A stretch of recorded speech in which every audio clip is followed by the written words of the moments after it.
Hello, dear students.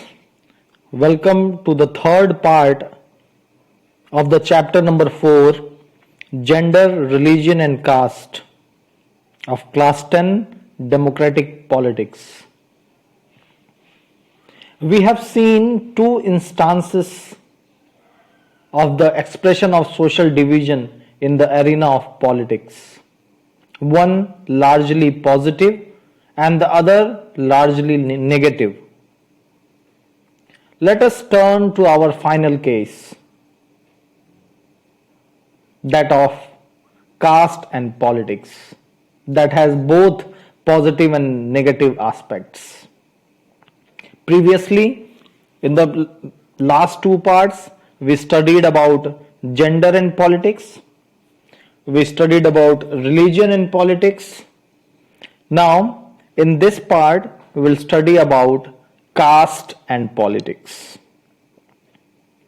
So, let us go with some brief slides, and after that we will have a detailed discussion. Caste and politics. Casteism. What is the meaning of casteism? Organization of people into social groups for the purpose of marriage, work, and diet is known as caste system. Caste inequalities still continued in India. Most people marry within their own caste and tribe. Despite provisions in the constitution, untouchability has not ended completely. There has been rich and educated people from lower caste also nowadays, but their percentage is much less as compared to upper caste. Large mass of low caste people still do not have access to education and have remained illiterate and uneducated. Now, caste alone cannot determine the election result.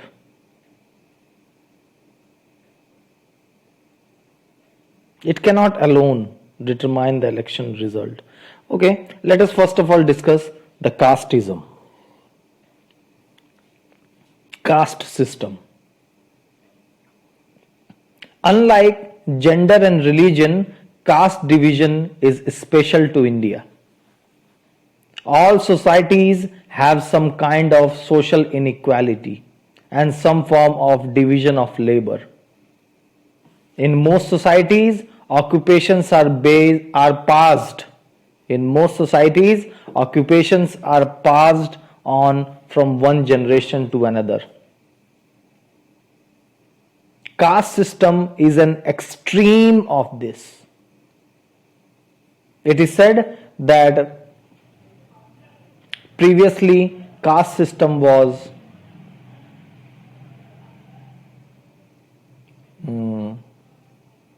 what do you call it? It was flexible in nature. Yes, previously caste system was flexible in nature, but slowly and slowly with the practice of caste system in the society, it became rigid. And now again, because of the social reformers, it has become flexible.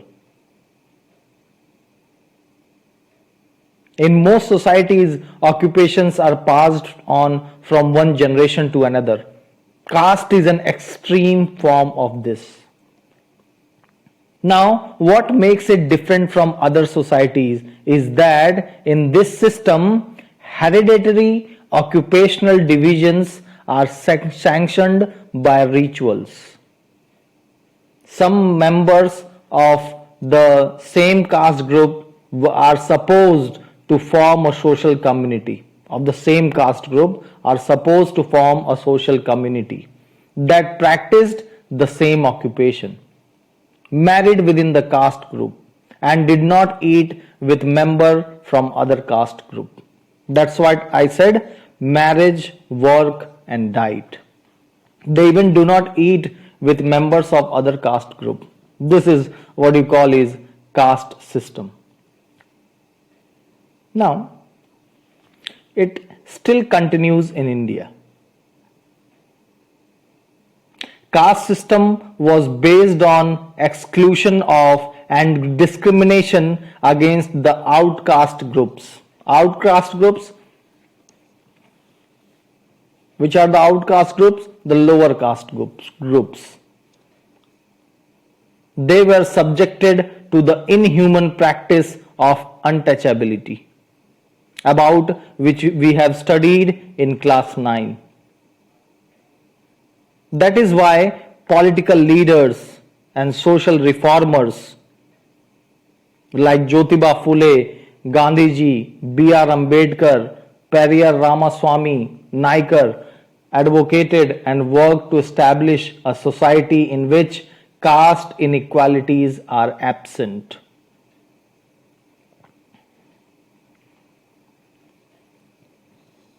Now, caste alone cannot determine the election result. In short, if we say the focus of caste in politics can sometime give an impression that elections are all about caste and nothing else. Again, I repeat, the focus on caste in politics can sometimes give an impression that elections are all about caste and nothing else. But mind you, students, this is far from truth. It is not true. No parliamentary constituency in the country has a clear majority of one single caste. Means if we take constituency of Gorakhpur, our hometown, we cannot say that people of a particular caste, they are in majority in number. So every candidate and party needs to win the confidence of more than one caste and community to win elections.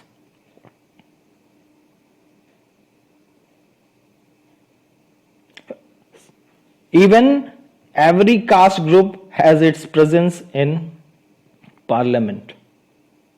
No party wins the votes of all the voters of a caste or community. When people say that a caste is a vote bank of one party, it usually means that a large proportion of voters from that caste vote for that party.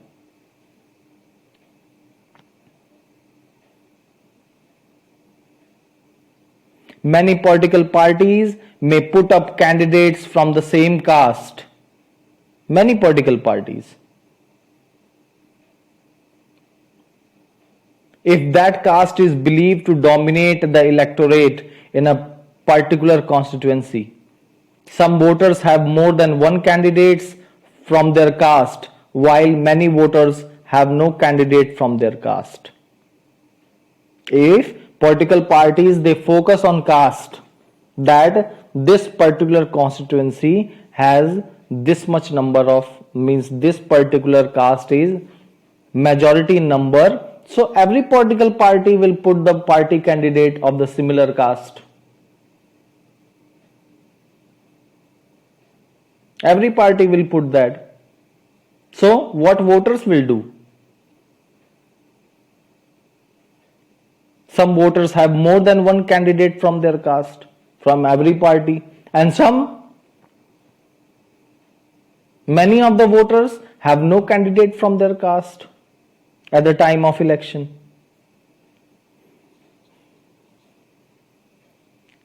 The ruling party and the sitting MP or MLA frequently lose elections in our country. That could not have happened in all castes and communities were frozen in their political preferences. It is not that. Frequently it happens that sitting MP or MLA loses the election. So we cannot say that caste plays an important role.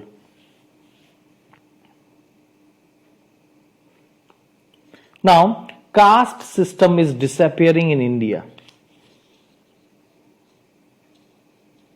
Social reformers like Jyotiba Phule, Mahatma Gandhi, Dr. B.R. Ambedkar, etc. have advocated and worked to establish a society in which caste inequalities are absent.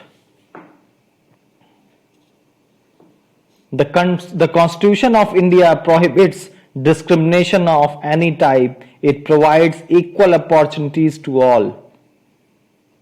The caste system can further be reduced by spreading education and by promoting inter-caste marriages.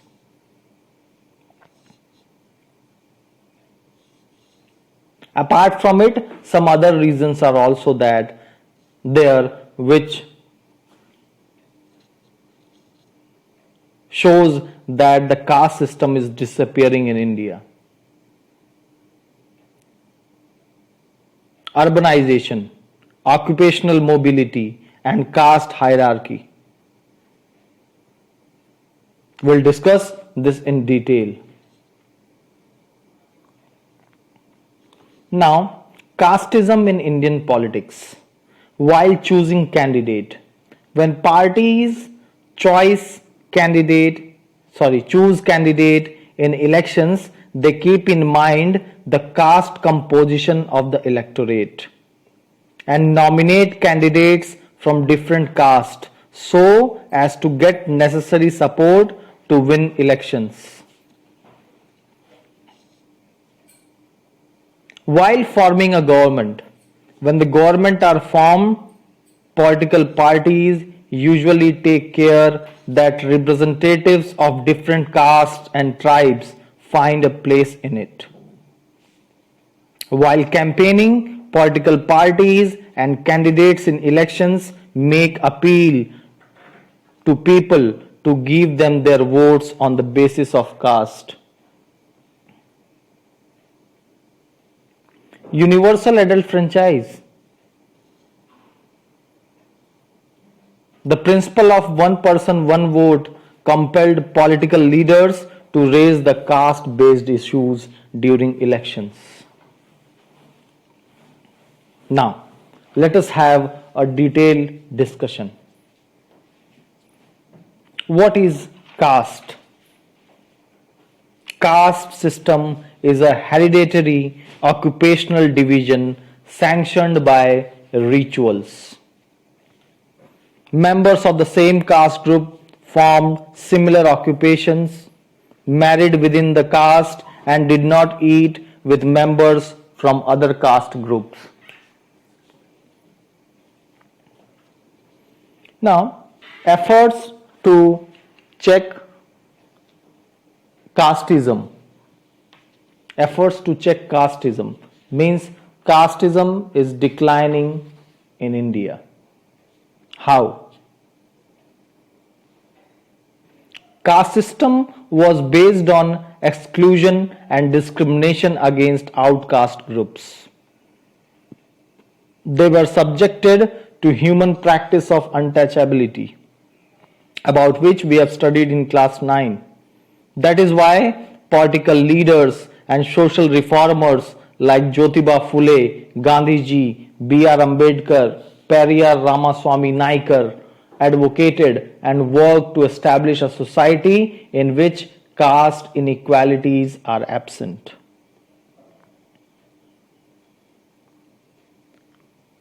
Second one, socio-economic changes have brought in a check.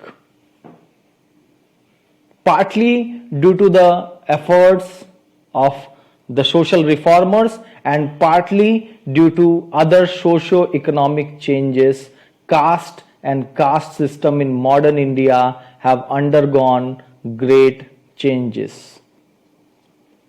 Now, what were those socio-economic changes? Urbanization. Now, what is urbanization? Shift of population from rural areas to urban areas. Yes, people, they shift from rural areas, people, they have shifted from rural areas to urban areas in search of employment, in search of jobs, and there they have to live together, they have to work together.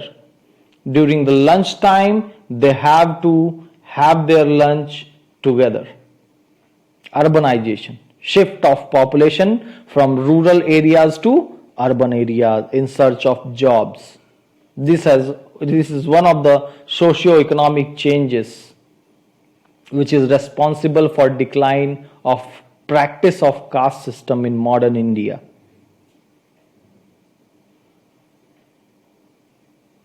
Next one is literacy and education.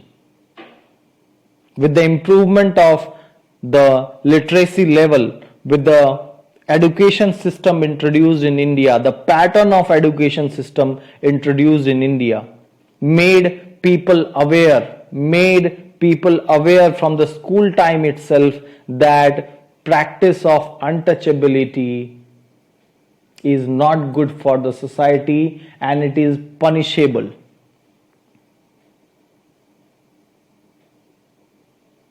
Now, third type of socio-economic change is occupational mobility. Since we get education, we got our education in different fields, in higher studies also. We went to different fields. Some of them went for engineering, some went for MBBS, some went for some other technical courses, some went for banking, some for other. Disregard of their caste. So what happened? Occupational mobility was there. Shift from one occupation to another. Usually when a new generation takes up occupations other than those practiced by their ancestors, the new generation, they take up other occupations. Why? Because of education.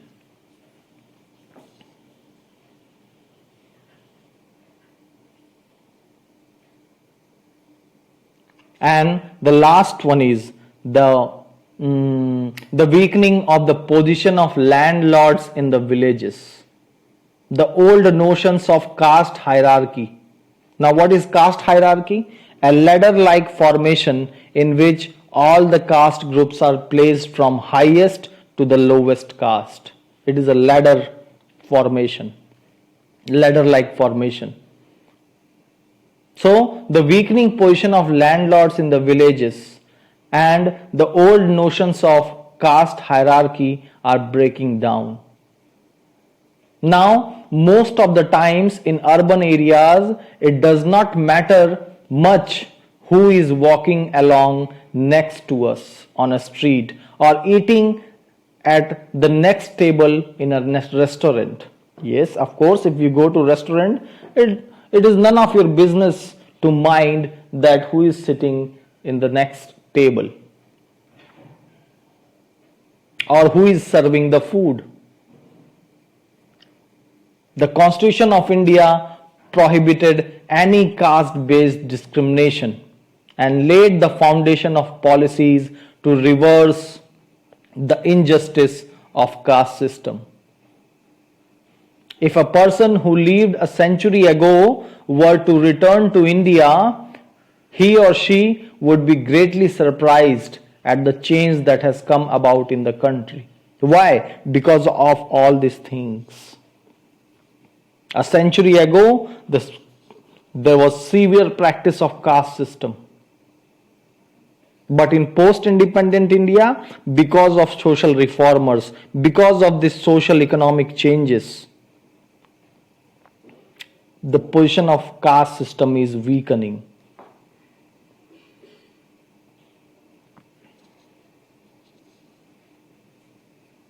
Now, yet caste has not disappeared from contemporary India. It has not completely disappeared. Some of the older aspects of caste have persisted. Even now, most people marry within their own caste or tribe. Untouchability has not ended completely despite constitutional prohibition. Effects of centuries of advantages and disadvantages continue to be felt today also.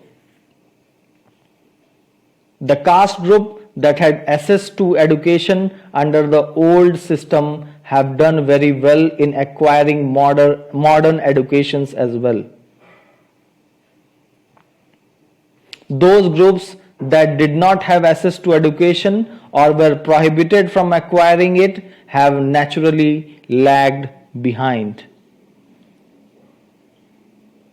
That is why there is a disproportionately large presence of urban upper caste. That is why there is a disproportionately large presence of upper caste among the urban middle classes in our country. Caste continues to be closely linked to economic status. Now, caste can take various forms in politics. In short, we can say caste in politics.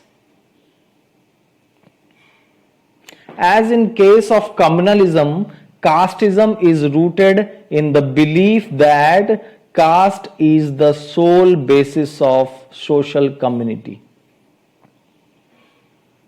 Likewise, in communalism, we saw that religion is the sole basis of social community. The same how in casteism, it is a belief that caste is the sole basis of social community.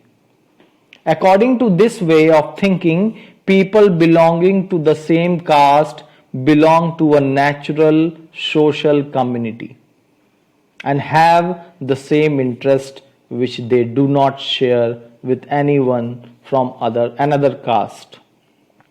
Now let us have a look at how caste can take various forms in politics. When parties choose candidate in election, they keep in mind the caste composition of electorate and nominate candidates from different caste so as to muster necessary support to win elections. When governments are formed, political parties usually take care that representatives of different castes and tribes find a place in it. Political parties and candidates in elections make appeals to caste sentiments to muster support. Some political parties are known to favor some castes and are seen as their representatives. Universal adult franchise and the principle of one person, one vote compelled political leaders to gear up to the task of mobilizing and securing political support. It also brought new consciousness among the people of caste that were hitherto treating as inferior and low.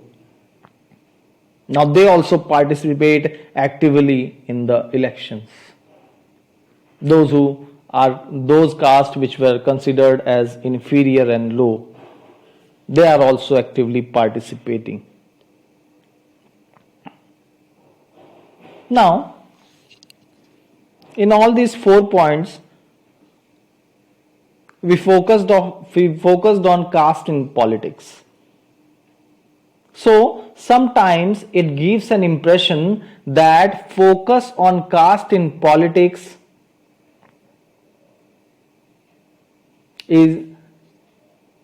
sometimes gives an impression, focus on caste. Sometimes gives an impression that elections are all about caste and nothing else. But no, it is far from true. No parliamentary constituency in the country has a clear majority of one single caste. I gave you example of Gorakhpur, our hometown.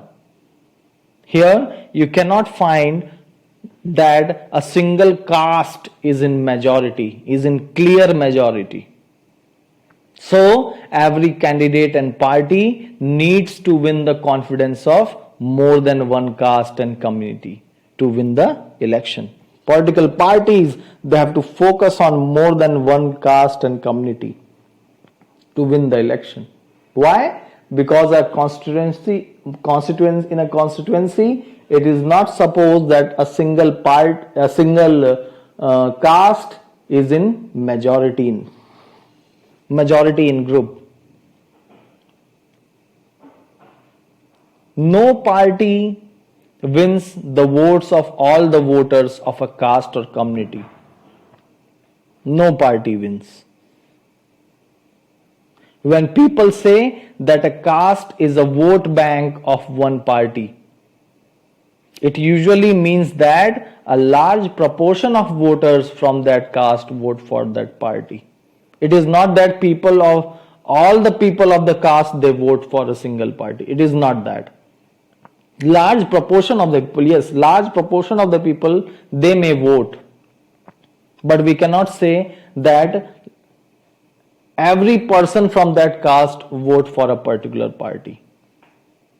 It is not true. Many political parties may put up candidates from the same caste if that caste is believed to dominate the electorate in a particular constituency. Some voters have more than one candidate from their caste.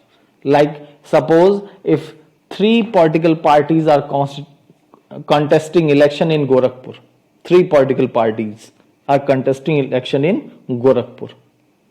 So, first of all, they will see that which caste has a dominance, which caste is in majority in that particular constituency. So 3 of them, what they will do? They will put up their candidates of same caste. Now what will happen? Some voters have more than one candidate from their caste, while many voters have no candidate from their caste. The ruling party and the sitting MP or MLA frequently lose elections in our country, which shows that people, not all the people, they vote on the basis of caste and community. Some of them, they vote for development also. And these 4 points shows that focus on caste in politics do not give an impression that elections are all about caste and nothing else. So this was what we discussed, caste in politics. Now let us discuss politics in caste. Politics in caste. Both are 2 different things. Caste in politics, which we have discussed till now. Now we will discuss politics in caste. Each caste group tries to become bigger by incorporating within it neighboring caste or subcaste which were earlier excluded from it. They try to incorporate, they try to come together to make a bigger unit. So they try to come together with the neighboring caste or subcaste to make a larger political unit. Various caste groups are required to enter into a coalition with other caste and communities, and thus enter into a dialogue and negotiation. So in the first one, what we saw, that various caste, neighboring caste and subcaste, they come together and form a group. In second point, what we saw, that various caste, different caste, they come together to form a group with the help of dialogue and negotiation. And in the third one, new kind of caste group have come up in the political arena like backward and forward caste. Thus, caste plays different kinds of roles in politics. In some situations, expression of caste difference in politics gives many disadvantaged communities the space to demand their share of power. In this sense, caste politics has helped people from Dalits and OBC castes to gain better access to decision making. Several political and non-political organizations have been demanding and agitating for an end to discrimination against particular caste, for more dignity and more access to land, resources and opportunity. At the same time, exclusive attention means more attention to caste can produce negative results as well. As in the case of religion, politics based on caste identity alone is not very healthy in a democracy. Focus on caste only is not very healthy in a democracy. It can divert attention from other pressing issues, important issues like poverty, development, corruption. In some cases, caste division leads to tension, conflict, and even violence. So, focus on caste should be there in politics, but alone focusing on caste identity, only focusing on caste identity is not healthy in a democracy, as it diverts our mind, it diverts our attention from other important issues like poverty, development, corruption, etc. Even it can lead to tension, conflicts, and violence. So, this was all about this chapter. Thank you and have a nice day.